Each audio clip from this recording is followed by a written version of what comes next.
Welcome to the Police Free Campus podcast. I'm your host, Charles H.F. Davis III, a third-generation educator, organizer, and artist committed to the lives, love, and liberation of everyday Black people. I'm a professor in the Center for the Study of Higher and Post-Secondary Education and director of the Campus Abolition Research Lab at the University of Michigan.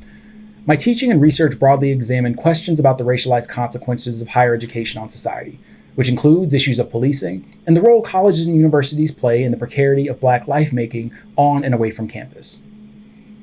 The Police Free Campus podcast is intended to bring together comrades and colleagues working to reimagine educational environments in a world without police, specifically through interrogating contested notions of safety and security.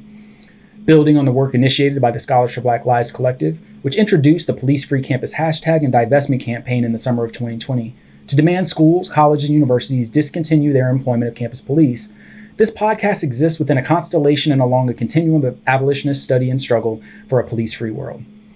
I'd be remiss if I did not also acknowledge the foundational work of Critical Resistance, the Scholars for Social Justice, the Cops Off Campus Coalition and its member organizations, and all those who worked within and beyond the movement for Black Lives and Black Lives Matter movement that recatalyzed a public discourse about abolition in this socio-political moment.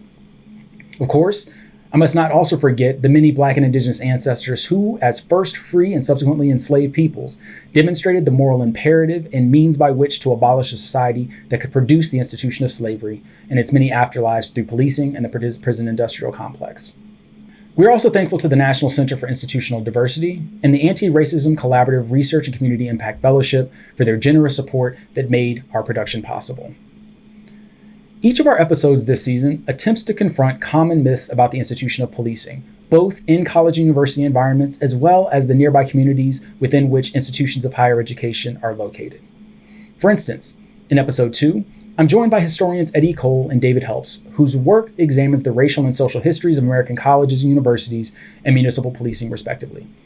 Together, we talk about the emergence of a modern campus police and what happened in the mid-20th century and the role of college and university administrators in institutionalizing policing on campus grounds and campus borderlands that distinguish an institution from its broader public, often referred to as the town and gown relationship.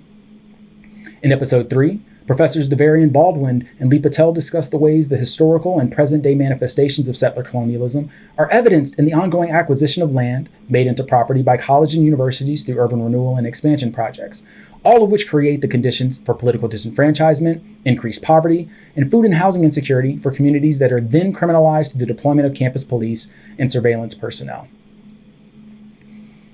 Episode 4 brings together scholars Brenda Anderson and Jude Dazan, who discuss the similarities, differences, and misconceptions between campus and municipal police, and how the contemporary university has evolved to serve as an apparatus of punishment and legitimizing force for the carceral state.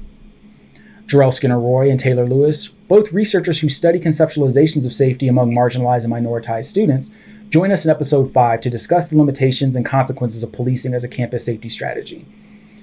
They take on the question of safety for whom, which encourages us to consider the importance of non-law enforcement alternatives that would help create a safer campus for those vulnerable to psychological distress and material harm from formal and informal policing practices.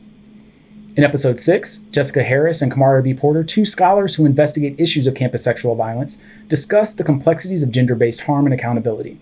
We dive into the importance of trauma-informed and survivor-centered care to include restorative and transformative justice possibilities that demand institutions invest in alternatives to policing and the criminal legal system. To wrap up Season 1, Episode 7 brings together campus community organizers Chris Rogers, Alejo Stark, and Jake Nussbaum to share a bit about their experiences organizing for a police-free campus. We discuss the importance of working across the town and gown divide to develop relationships with communities many institutions consider a domain of problems, and how we can work then to reimagine a future in which universities affirm and invest in supporting strong communities, which would render the need for policing obsolete. Now, in this episode, the first of our series, I want to provide some foundation for understanding higher education's relationship to policing. I also want to provide some context for the broader problems of policing in higher education, which often subject racially minoritized and other marginalized people to harm and state-sanctioned violence. In particular, I want to invite you to consider the idea of the carceral university, which has, of course, grown exponentially in the last 5 decades and represents a collective investment in surveillance, control, detention, and punishment as solutions for social and political problems. Now, the current higher education research engages carcerality from 2 relational points. The first considers the relationship of formal carceral institutions like jails and prisons and how access to higher education is gained and facilitated for those who are incarcerated. Secondly, research examines the ways that higher education and degree completion inversely correlate with rates of recidivism for formerly incarcerated people. Now, while both of these domains are important and worthwhile endeavors for understanding the relationship between education and incarceration, a critical dimension of investigation remains largely absent from the scholarly discourse. Specifically, while substantive research by K-12 scholars engages the role schools have and continue to play in the facilitation of criminalization of Black and other racially minoritized youth, higher education researchers have not fully sought out a similar exploration of how post-secondary institutions are situated within a carceral continuum.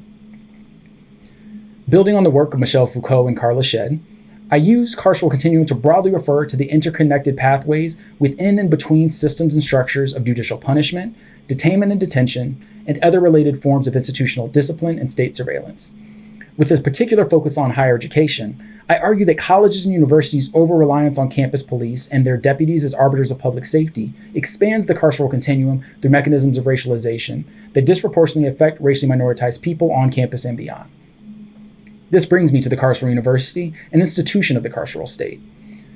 As Roy L. Johnson and Jude Design have offered in their recent article on the college-prison nexus, and others like Eli Meyerhoff has talked about with regard to the education-carcerality nexus, and scholar Erica Miners has contextually talked about the school-to-prison nexus, the carceral state can be broadly understood as a network of multiple intersecting institutions, including but not limited to physical jails and prisons, and also state agencies like child welfare services, immigration, and not-for-profit organizations that have acquired the capacity to police and punish a mostly racially and ethnically minoritized people and those from economically disenfranchised backgrounds.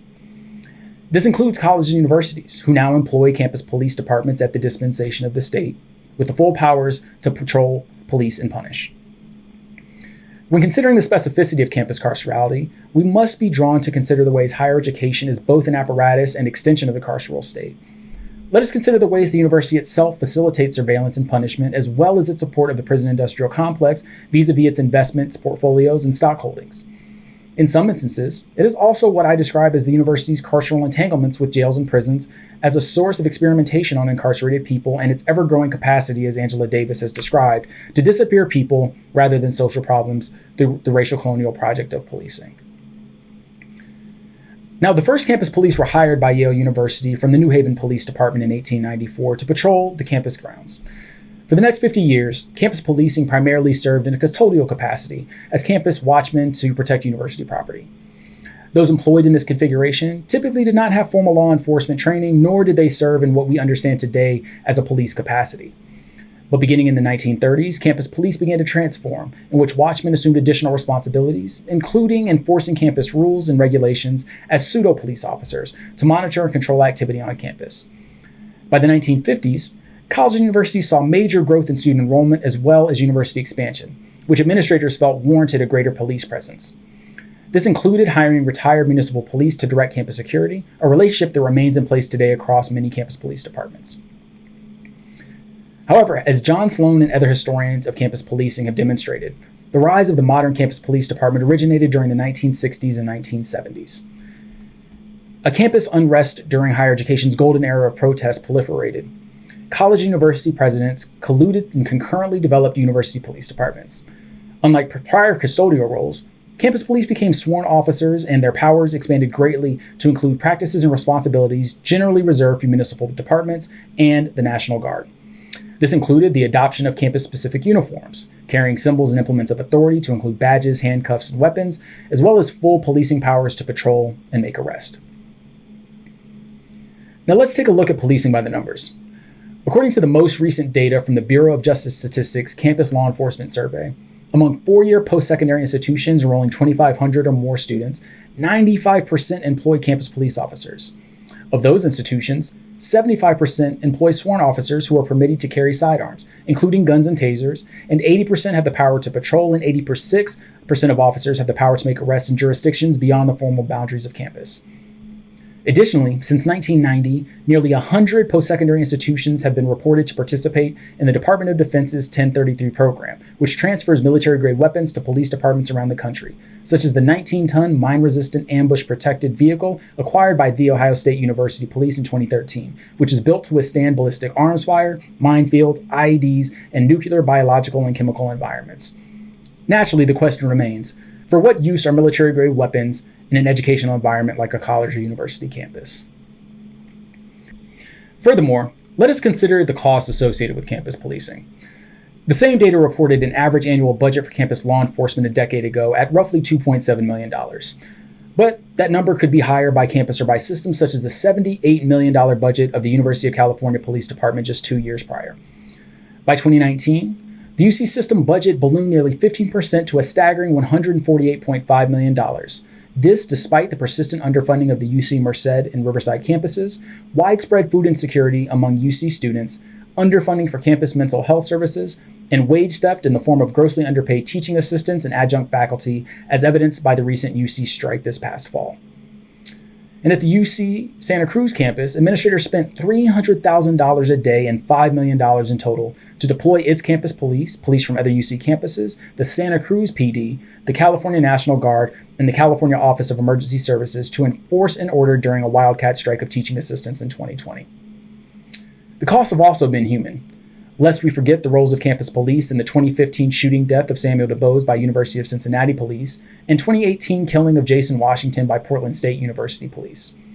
Further, it has been well documented the roles of campus police in re-traumatizing survivors of domestic and campus sexual violence, as well as having themselves perpetrated sexual violence against college students, women police officers, and others. As scholar Grace Watkins has offered in her 2020 article from the Chronicle of Higher Education entitled The Crimes of Campus Police, campus police officers at Central Connecticut State University, Frostburg State University, the University of California, Santa Barbara, and the University of Utah were all reported to have committed acts of harassment or assault in recent years, most of which resulted in no decisive action to discipline or remove those officers involved from their positions. Watkins notes that this unwillingness for accountability has long histories in the police generally, but also with campus police specifically, often protecting their own relative to the lack of oversight and beyond the university administration, who has competing interests themselves from campus stakeholders and robust police unions. But the issue moves well beyond campus police officers and extends to the many and varied ways as a police majority, as scholar G.R. Marr writes in his book, A World Without Police. But the issues move beyond campus police officers and extends to the many and varied ways a police majority, as scholar G.R. Marr writes about in his book, A World Without Police, on campus facilitate policing through their own surveillance practices.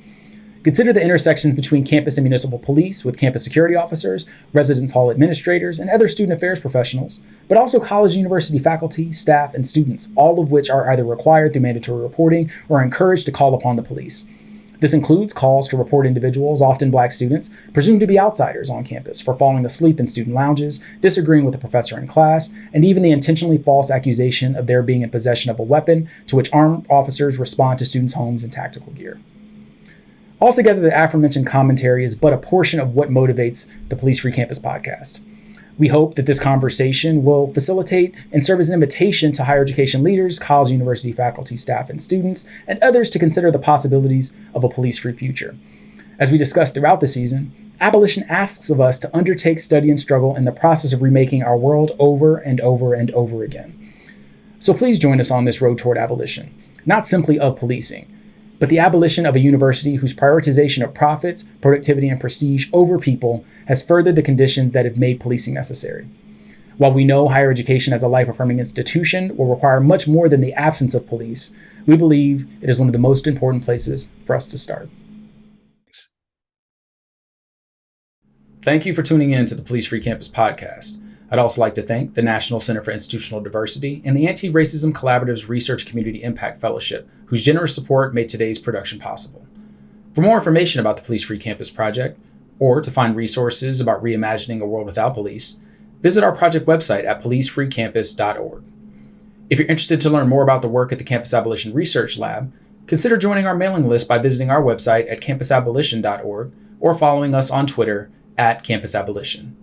We really, really, really appreciate y'all rocking with us, and we hope to continue to produce content that helps make new worlds possible.